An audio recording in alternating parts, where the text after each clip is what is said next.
welcome to the stream. Looks like we are going straight into the match. We are going to be playing Alex Gómez versus Adrian, I'm going to say Fjell, but I'm not sure if that's how you pronounce that name, unfortunately. Sorry, Adrian, if I've mispronounced that. But we have teams in front of you. So on Alex's side, I believe that's what we are seeing from the perspective of we have Arcanine, Lapras, Dracovish, Whimsicott, Duraludon, and Indeedee. And on Adrian's side, Kingdra, Politoed, Dragapult, Talonflame, Urshifu, and Cobalion. Yeah, so some quite interesting picks coming out here from Adrian. We've seen the Lapras and Dracovish core from Alex before. He was able to pilot that to the final of the Players' Cup Invitational quite successfully, but bring a couple of new Pokemon in with that, Duraludon and Indeedee as well. The male Indeedee getting that very big buff with the Expanding Force as well. And seeing some new Pokemon on Adrian's side as well with that Kingdra and Cobalion. Kingdra and Cobalion is something that actually I'm quite looking forward to seeing. Cobalion, certainly if the Dragapult has the option to go for that beat-up strategy, would be something that we're seeing a little bit more of. Usually partnered with Terrakion, but Cobalion works just as well and forms a little bit more of a defensive option. Of course, Dracovish, though, going to be taking a lot of advantage of the rain coming out from Adrian's side of the field. So if it wasn't doing a lot of damage before with its Vicious Rend, it's going to be doing a lot of damage now in rain. Yeah, that's one of the nice things about the Lapras, going for those resonances to increase your bulk, but also setting up the rain for the Dracovish to Vicious Rend in the back. But maybe he doesn't even need to do that if Adrian's going to be using that Politoed instead. But we're going to be seeing the Lapras and the Whimsicott coming out from Alex, classic lead from his previous run of the Players' Cup Invitational, along facing down that Talonflame and the Dragapult. And Dragapult definitely not in a position that it wants to be in front of a Lapras, able to go for that big G-Max resonance into that slot and just almost certainly take out the KO. Talonflame versus Whimsicott now a little bit of a different dynamic than we used to have. Talonflame has access now to that dual wing beat, and if it has a boosting item, would be able to knock out the Whimsicott in one hit. So, Talonflame would be able to potentially stop any Tailwind shenanigans coming out from Whimsicott, but almost nothing is going to be able to stop this Lapras going for a Gigantamax and going for its G-Max Resonance if it wants to do that. Yeah, threatening down both Pokemon on Adrian's side of the field. That Talonflame does not want to take a Max Geyser and probably not a Max Resonance either, and the Dragapult also definitely doesn't want to. So Lapras going on the offensive here, but it doesn't look like there's going to be a Dynamax coming out from Adrian's side, and no dual wing beat coming out from the Talonflame either. Oh, there was a dual wing beat. It's just slower than the Whimsicott instead. So the Whimsicott is actually revealing a Cobra Berry as well, going to be a nice tech against that dual wing beat. It's going to eat that Cobra Berry for the first hit, and then the second one is going to do the full power damage, but that is enough to let this Whimsicott survive. And now the Lapras is going to fire off that G-Max Resonance into the Dragapult. Thanks to the Tailwind being set up, it does outspeed and picks up an easy knockout on that Dragapult, as well as setting up the Aurora Veil for Alex. Yeah, number one on the list of things that you don't want to happen turn one is your Dragapult to be knocked out in exchange for your opponent's side of the field becoming even more bulky than it was. We did see the Life Orb prop there from the Lapras, so a little bit of an indication of how Alex has trained his Pokemon. That Lapras looks to be a little bit more offensively orientated. Cobalion coming out for Adrian will be able to do super effective damage to this Lapras, but of course with the Aurora Veil, with it being in its Gigantamax form, and as well in combination, if the Cobalion does decide to go for its Dynamax form, Max Knuckle is less powerful than close combat, and so everything's really stacked against Adrian in the way that the damage is going to be playing out in this turn. Of course, Lapras also able to opt for a Max Geyser if it wants to do so, and just make sure that it's in rain, doing as much damage as possible. And something that doesn't want to take any damage that this turn is the Whimsicott. Yeah, the Whimsicott switching out into the Arcanine, getting an Intimidate on this Cobalion, and the Talonflame, but crucially the Talonflame's Gale Wings has not been broken here. If he does want to go for a Tailwind, he would be able to get that priority and get the Tailwind set up. And he also wants to be going for a Dynamax here, and we're going to see that Talonflame instead of the Cobalion going for the Dynamax. So no Tailwind's going to be coming up, but that Gale Wings is still active and would still be active on a max Airstream. So that's one of the nice things that the Talonflame can do. It can go for priority max Airstreams if it still has its Gale Wings intact, which is exactly what we see here. The max Airstream being fired off into that Lapras, doing such pitiful damage against that Gigantamax Pokemon behind the Aurora Veil. That's one of the things that we've been saying about the Talonflame. It is not known for the damage output. And Sacred Sword going to be following up from that Cobalion. Enough to outspeed the Lapras with just an Airstream boost in as the Lapras is still in the Tailwinds, but able to fire off that Max Geyser into the Talonflame, which is doing a huge amount of damage to it. But it is able to hang on with that Focus Sash as the reveal of the item on the Talonflame. So a crucial item choice there to let the Talonflame survive another turn. Yeah, and some interesting things happening with the Cobalion's move choice. We saw Sacred Sword, not the close combat, so no drop in defenses on Cobalion's side of the field. It has got a speed boost, but with that Intimidate coming in from the Arcanine, not likely to do too much damage. And here we see Arcanine going straight for a Wild Charge, outspeeding the Talonflame because of that Tailwind and knocking it out from 1 HP. Gale Wings being broken on the Talonflame means that it no longer has access to that priority. But Cobalion's still going to be outspeeding this Lapras in the Tailwind with its speed boost it got from the Airstream, but still really small amounts of damage coming out from that Sacred Sword, as Lapras is going to fire off the Max Geyser into the Cobalion, and thanks to that Rain Boost and the Life Orb, it is able to pick up the knockout on this Cobalion, and Alex is just in a commanding position. Absolutely commanding. We've still got a couple of turns left of Aurora Veil, so Pokemon on Alex's side of the field aren't going to be taking too much damage.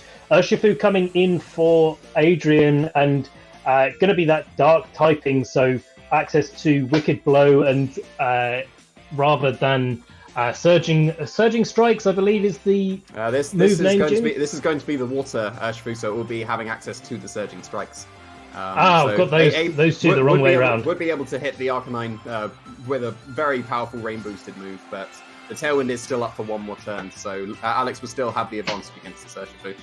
And of course, the Wild Charge is going to be going into that super effective Urshifu, doing a huge amount of damage, and then this Lapras will be able to follow up with whatever move it wants to go for to knock it out. But Urshifu's actually going to outspeed the Lapras first, go for the close combat into the Arcanine, and is just going to fall short of the KO. But that doesn't matter too much if this Lapras is able to connect with the Urshifu, which it is not, as it misses its Hydro Pump.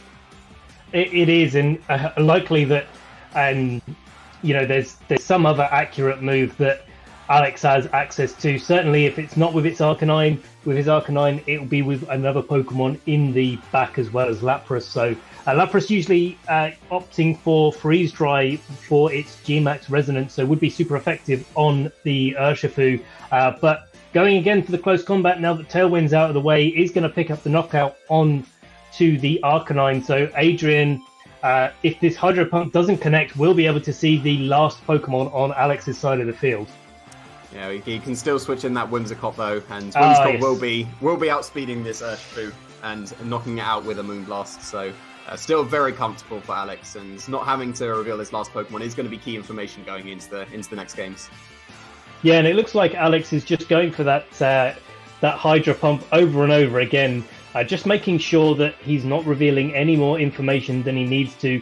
Close combat still outspeeding the Lapras even under Tailwind, so maybe an indication of the item choice on Adrian's side of the field. Whimsicott going down and Lapras going for that Hydro Pump. Once again, third time's the charm, Jamie. It looks like it's connected and will be closing out the game. Yeah, it does seem to. So Alex may be going for those inaccurate moves not to reveal any more information than he needs to, trying to preserve the information of his moveset and also the Pokemon in the back as well, and able to take out that Urshifu. But he did get that information of the Choice Scarf on that Urshifu, still outspeeding the Lapras even in the Tailwind. Yeah, exactly that. And really, I think just from turn one, it really was all landing in the court of Alex for how the game was going to play out. Dragapult being knocked out for free turn one is something that Adrian is really going to have to make sure he mitigates in the next game. And we saw the speed interactions between the Whimsicott and of the Talonflame, knowing that Whimsicott is both holding a Cobra Berry to stop that dual wing beat, knocking out the Whimsicott in one, but also that the Whimsicott was at least speed tying, if not faster than the Talonflame, means that Adrian's going to have to go about turn one slightly differently in order to make an impact in this game. Yeah, the Talonflame is naturally faster than the Whimsicott, so it does have the potential to outspeed it, and that is one of the nice niches of the Talonflame, being able to outspeed and dual wing beat the Whimsicott. But in this case, Adrian is running a slower Talonflame than the Whimsicott, and the Whimsicott is still carrying the Cobra Berry, so Talonflame really doesn't look good against the Whimsicott. It can still match a Tailwind, but then you're still in that awkward situation where you've got the Tailwinds up, and then it's going to be the speed tiers there, but the Lapras also being able to increase the bulk with the Aurora Veil, just being able to match the Tailwinds, but not being able to match the damage reducing potential of the Aurora Veil. Exactly that, and it's not like you can even go for that Cobalion Dragapult combination straight off the bat, because there is always that option for Whimsicott to just go for the Tailwind, Lapras to go for the G-Max Resonance, knock out the Dragapult as we saw in Game 1. If Cobalion got to 4+, that pitiful damage that it was doing in the first game would definitely be increased by quite a lot, and probably would be able to offer the threat that really Adrian wants. Yeah, the Cobalion is a little bit weak when it hasn't got those justified boosts, but when it gets those boosts, it really can pack a punch, and maybe that will be the tactic that Adrian wants to go for, but no, we're going to see the Kingdra and the Politoed instead, so a combination that a lot of people have been looking forward to going into this Series 5 with the access to those two new Pokemon, but Alex is going to stick with that Whimsicott and that Lapras. He is indeed, and this is going to be a little bit more of an interesting start to the game. We're going to see how this Kingdra is trained, what Adrian wants to do with it. Clearly, it's a switch up from the first game, and definitely Adrian wanting to take both the speed advantage early on as well as go on the offensive quickly too. Yeah, well, speaking of going on the offensive, this Kingdra is going to be going into its Dynamax form and is going to be firing off some big max moves, and we'll have to see if Alex wants to match that with his own Lapras and get up that Aurora Veil as well, and it looks like that's exactly what he's doing. Yeah, no reason not to on this turn. And to be honest, with most Lapras-based teams, really not too much reason not to go for that G-Max Resonance on the first turn. That's exactly what we're looking at from Alex here, almost certainly going for the G-Max Resonance. Yeah, so glad to see the speed interactions here. We're going to see a helping hand on the Politoed, helping out the Kingdra here, and Whimsicott is not going to be setting up the Tailwind. It's instead going to be going for Fake Tears into that Kingdra, reducing its special defense by 2 stages. The Kingdra is going to be firing off a Max Steel Spike here into the Lapras, doing a reasonable chunk of damage to it as well. So most likely based off that Flash Cannon from the Kingdra, getting a defense boost, but that is the wrong boost you wanted, because the special defense is lowered on this Kingdra, and Lapras is going to be firing off that special attacking G-Max Resonance into that Kingdra, and it's going to do a huge amount of damage, and thanks to that Fake Tears, is able to pick up the clean KO.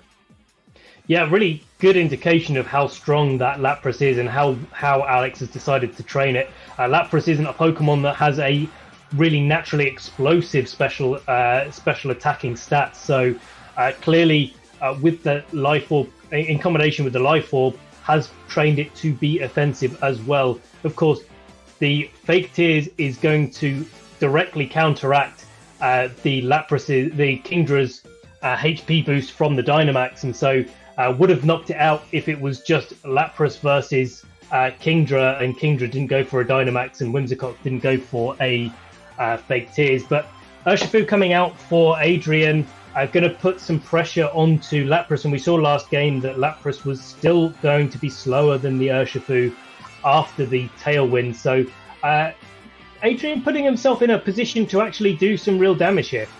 Yeah, and wanting to increase that damage with another helping hand from the Politoed, but the Lapras doesn't want to take any damage here. It is going to max guard away that close combat from the Urshifu, and we're going to see the Whimsicott go on the offensive here with the Moonblast, going to be hitting into that Urshifu for a very good amount of damage. A good amount of damage is a one-hit KO, I would say so. I think I would agree with that, Jamie. And Urshifu going down there really for free again. We're into that situation where we've got some free knockouts coming for Alex, and Dragapult coming out, not the thing that you really want to see if you're Adrian having that as your last option. Of course, Alex has that Tailwind option still on his Whimsicott and can just go for a Tailwind and a G-Max Resonance into the Dragapult to knock it out. So question is whether Dragapult has an option to go for something like a Protect, maybe a attack of its own. Looks like it's coming out here with Helping Hand coming out from Politoed. It's going to be trying to attack, but the Whimsicott is going to be saying that Tailwinds and putting that Lapras faster than the Dragapult, as it is able to fire off that powerful G-Max Resonance and is able to pick up another one-hit KO on this Dragapult. So the Politoed has just been helping out its buddies, but now it's got to deal with the rest of the Pokemon on Alex's side, and I'm not sure that the Politoed can do it here. No, I think Politoed is probably the least likely Pokemon to be able to knock out all four of Alex's Pokemon, especially since normally it only has access to Scald as an attacking option or some other water-type move. So we'll see what Alex has got in the back in his arsenal to be able to quickly dispatch the Politoed. And it looks like Adrian knows that the end is here, has hit the forfeit button, and that is a 2-0 victory for Alex Gómez with the win coming to Spain. Yeah, very, very fast-paced games as well. We saw in that game too, there was a one-hit knockout on every single turn of that game. And the Politoed was just trying its best to really increase the damage output of its partners, but doing nothing else. And if you're helping out your partner, increase your partner's attack, but they're not doing any of the damage, then that's not very, very helpful. No, not at all. And it's a shame for Adrian. He played a good game, really, especially in game one. Game two didn't quite manage to get any traction off with any of his Pokemon, and that's a little bit of a shame for Adrian. But really, I think just the team dynamics, especially with that Talonflame interaction with Whimsicott, it was always going to be really hard for Adrian to get anything going, make sure his Pokemon are faster with that Whimsicott outspeeding the Talonflame. And really, it just put him on the back foot. And even if he got him to the front foot, even if he was able to get that speed advantage, make sure he was actually attacking, wouldn't be able to do so much damage because of that G-Max Resonance. Well, we saw that he did have somewhat of a speed advantage when he had that Choice Scarf on the Urshifu, but attacking into a Max Guard and being able to be one-shot by just a Whimsicott Moonblast. We're seeing how low the special defense is on that Urshifu. Just being able to be picked up by that Moonblast. It just meant that Adrian could never get a foothold in the game. Exactly that. And it's a real shame because, you have a slightly different matchup and it could have been really tight. So props to both players. Well played to Alex, and definitely a showcase of